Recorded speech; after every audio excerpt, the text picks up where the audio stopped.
shirkan jaraa'id waxaan ugu talagalay maanta inaan arrimo dhowr oo gaaban kaga hadlo.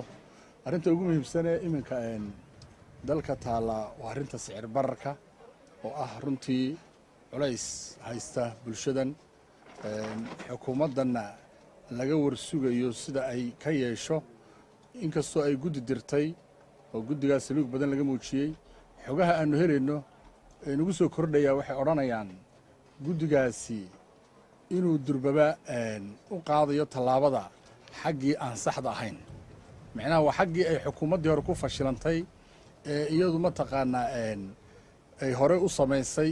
Sidaasoo kale hadday yeesho oo ay isku arrin noqdaan xukuumaddii hore guddiyadii soo saari jirtay iyo guddigani uu isku arrin noqdo oo uu noqdo guddi siyaasadaysan oo shirkadana culays saaraya shirkadana gaarsiinaya shirkado kale.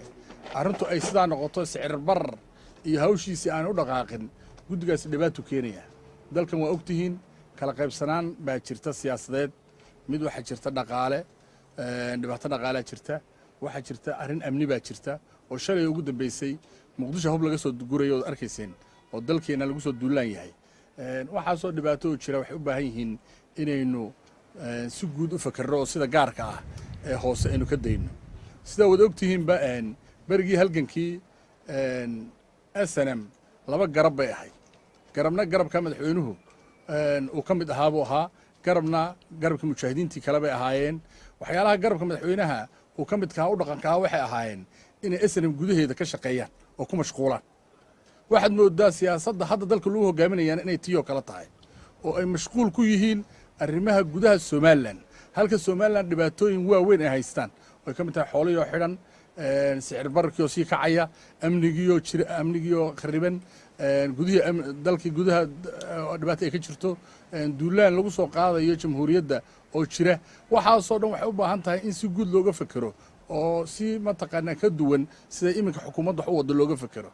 Nasiib darro waxaa jirta inay sidaasi ka duwan ay u wado xukuumaddu oo siyaasadaheedoo dhan u shaqaynayaan kuwa gudaha Somaliland ku mashquulsan oo ah hebel muxuu yidhi, hebel kaga jawaab, hebel kale u dir. waa arkaysayno madaxweynuhu wuxuu issue ka dhigayay cabdiraxmaan baa kelmad yidhi. kelmaddaasi kelmad weyn ma ahayn, waxay ahayd oo keliya in uu cabdiraxmaan ku kaftamay oo uu yidhi waxaanu amaahinay oo uu boorama ka yidhi xukun waanu amaahinay. amaahintiibuu madaxweynuhu ka seexan waaye, uu yidhi siduu u yidhaahdaa waanu amaahinay.